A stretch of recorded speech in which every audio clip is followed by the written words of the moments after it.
Agora eu vou resolver a questão número 2 da prova. Então, aqui o que fala? Seja a matriz S, aí aqui foi dada a matriz, e é para resolver os cálculos. Aí a gente vai ter a letra A, letra B e letra C, certo? Então, a nossa letra A quer saber o polinômio característico, certo? Quer saber o polinômio característico. Então, vamos para a nossa resolução. Antes disso, da gente começar a resolver a letra A, eu só coloquei uma observação aqui do lado. Essa é a nossa matriz, certo? Então, essa nossa matriz, ela foi determinada através de uma transformação linear de R3 para R3, três variáveis, uma matriz 3 por 3, certo? De acordo com as bases canônicas.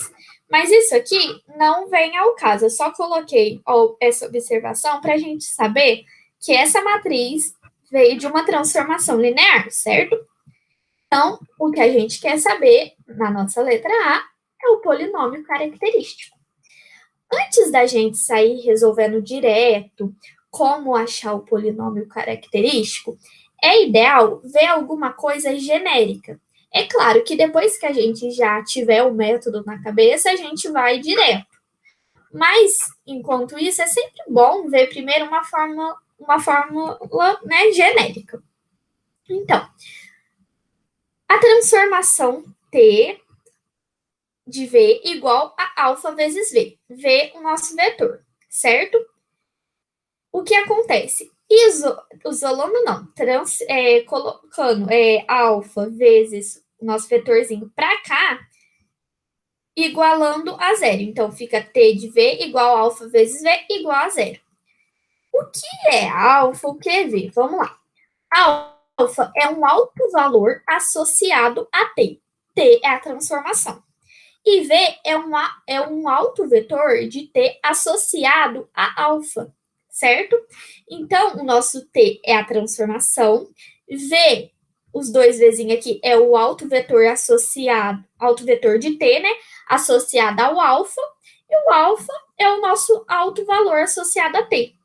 Então, isso, né, é a nossa definiçãozinha.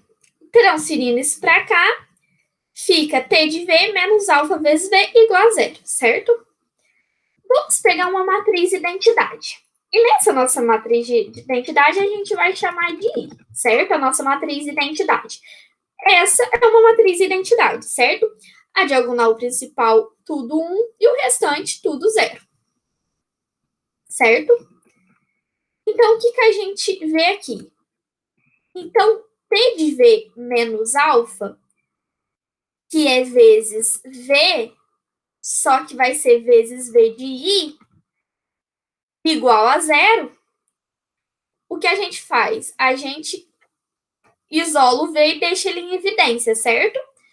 Ficando T menos alfa de I vezes V isolado igual a zero. O que é isso no caso?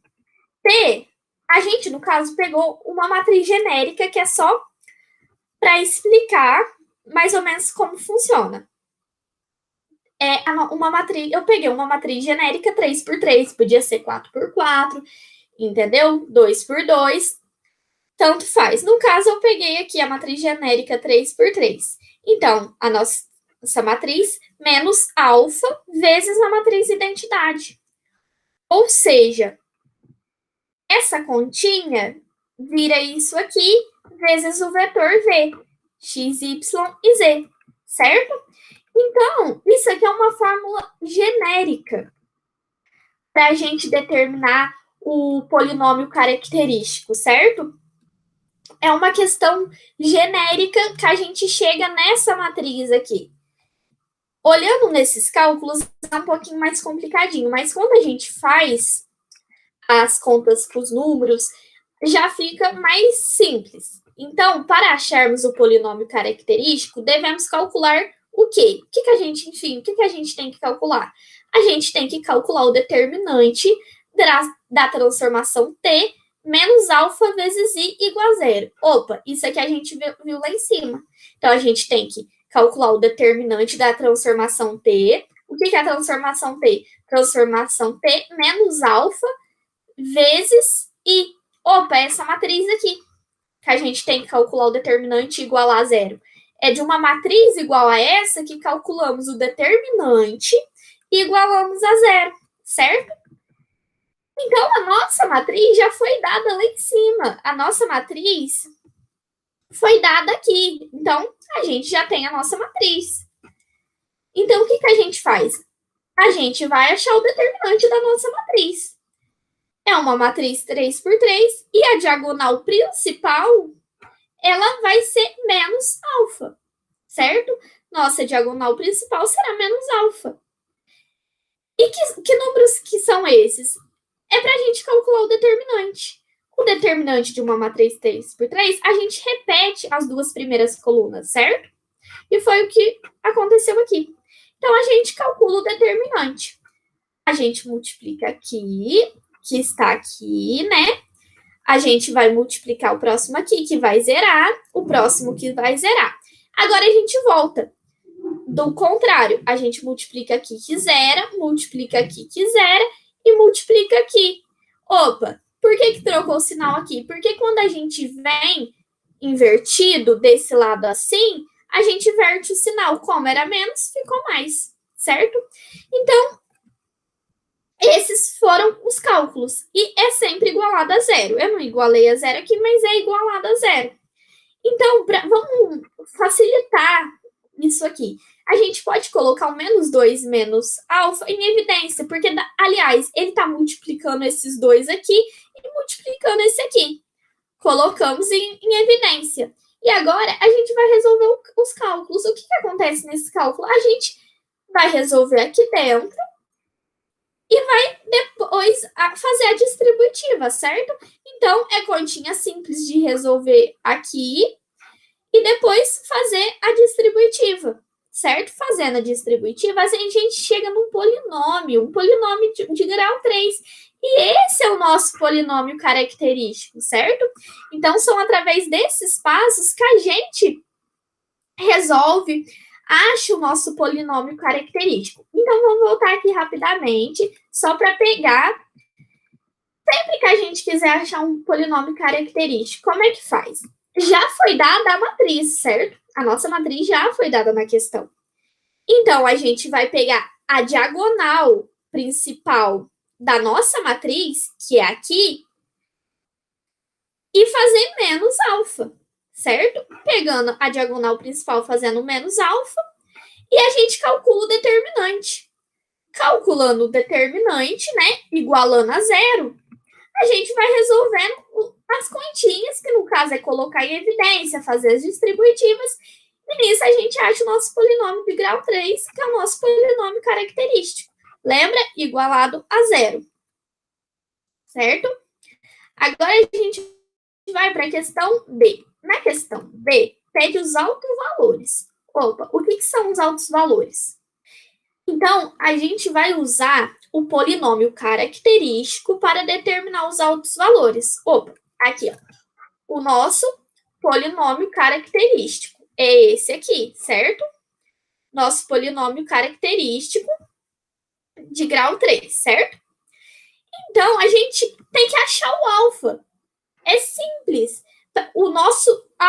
A gente acha os nossos autovalores resolvendo o polinômio característico, achando um alfa. Só que, se a gente olhar bem, uma equação de terceiro grau, fica mais fácil a gente colocar alguma coisa em evidência. Então, a gente pode voltar aqui em cima na letra A e olhar os passos anteriores antes de ter chegado nesse polinômio de grau 3. E olhando aqui, a gente vê quando o menos 2 menos alfa está em evidência, multiplicando uma equação do segundo grau. E a gente pode usar ela para achar alfa para ficar mais fácil. Porque em vez da gente resolver uma equação do terceiro grau, é mais fácil colocar alguma coisa em evidência. Aí o que acontece? Como é que a gente faz para zerar? Tá multiplicando, certo? Como a gente zera isso aqui? Se alfa for igual a menos 2, vai zerar aqui. E aqui? Aqui a gente resolve a equação do segundo grau. A gente resolve, faz o Bhaskara não, o delta, o Bhaskara aqui embaixo, certo? E a gente acha como altos valores o menos 2 e 1. Repara, aqui no Bhaskara, no caso dessa equação do segundo grau, é igual àquilo que foi achado aqui antes da do primeiro grau. Mas vai ser um só porque são iguais.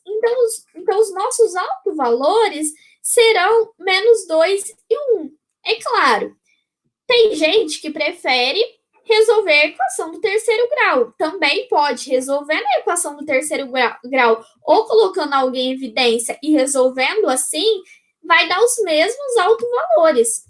O alfa vai ser menos 2 e 1. Então, o objetivo do altos valores é achar o alfa, certo? E na nossa letra C? Na nossa letra C, pergunta os autovetores. Nossa, e agora? O que vão ser os nossos autovetores? A gente sabe que os nossos autovalores é menos 2 e 1, correto? A gente vai achar os autovetores associados a esses autovalores. Como é que a gente acha isso? Então, vamos pegar um por um, certo? Então, para alfa igual a menos 2, para esse autovalor, qual que é o autovetor associado? Como é que fazemos? A gente vai substituir o alfa na matriz. A gente tem a matriz T, que foi a matriz dada lá na questão, menos alfa vezes o I no caso, certo? A matriz identidade. Opa, mas como assim? O que vai ser isso? A gente vai substituir o alfa. Deixa eu pegar aqui. A nossa matriz é 7. É 7 menos 9, 18.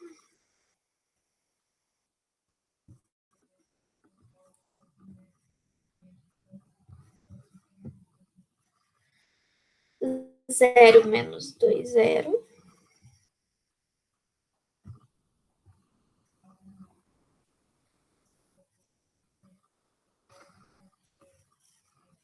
Menos 3.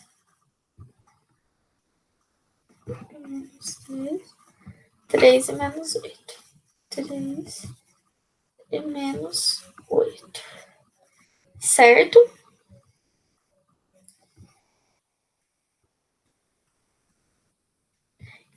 E no caso é menos alfa vezes a matriz identidade, certo? Então, essa transformação menos alfa vezes a matriz identidade. Então, foi o que a gente já tinha colocado.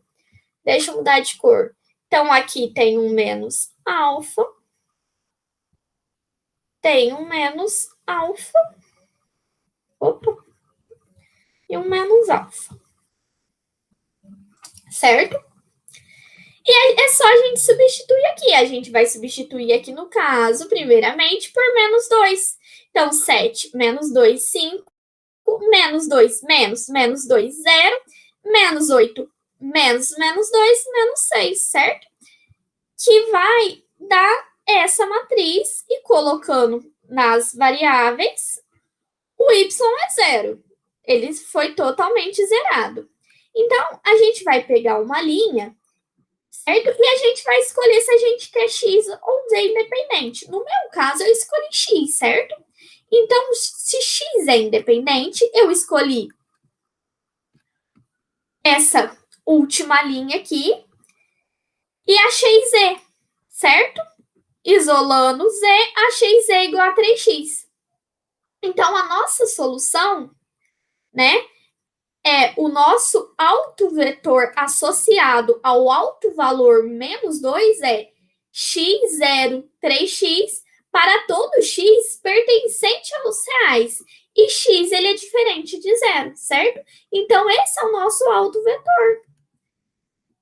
Certo? O y já era zerado aqui. O x foi o nosso independente, que no caso eu escolhi. Então, se x era independente, achávamos o z. A gente podia achar o z no caso aqui, né?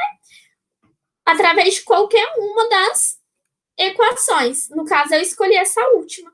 Então, x vai pertencer a qualquer número real e x é diferente de zero. E a gente vai fazer o mesmo procedimento para o próximo, para alfa igual a 1. A gente substitui alfa na matriz, igual a gente fez. Aí, no caso, 7 menos 1, 6. Menos 2, menos 1, menos 3. Menos 8, menos 1, menos 9. E é o que ficou aqui, 6 menos 3 e menos 9. Opa, aqui, no caso, y não está zerado. Aqui em cima, y já estava zerado. Poderia ser qualquer uma das outras que poderia estar zerado também. Aqui a gente tem que escalonar. Então, a gente vai resolver o escalonamento. A gente vai, para tentar zerar aqui, e depois embaixo aqui, a gente vai, primeiro, vamos lá, na linha L2, a gente, para zerar, L2 mais 3 meios de L1, para a gente zerar esse número aqui, certo? E para a gente zerar isso aqui, na L3, a gente faz L3 menos L3 menos 3 vezes L1 e zera tudo aqui embaixo. Então, o que acontece? Eu tenho que escolher alguém para ser independente. Quem eu escolhi? Eu escolhi dessa vez o y. Então, essa matriz fica aqui. 6x menos 3 igual a zero, porque tudo isso aqui é igual a zero, a matriz é igualada a zero. E aqui, menos 3y menos 3 meio de z, certo? Igual a zero. Então, eu peguei aqui, essa aqui de baixo, escolhi o y independente. Então, eu vou achar o z. O z, isolando o z, ele vale menos 2y. Pegando a de cima e achando o y, a gente substitui z por y, certo? Substituindo z por y aqui, achamos que x é igual a menos y, certo? X é igual a menos y. Então, contanto que a solução, o autovetor associado ao alto valor 1 é menos y menos 2y para todo y pertencente aos reais e y é diferente de zero, certo? Assim, a gente achou o autovetor associado ao alto valor menos 2 e o alto vetor associado ao alto valor 1, certo? Então, nesse caso, essa foi a nossa questão número 2.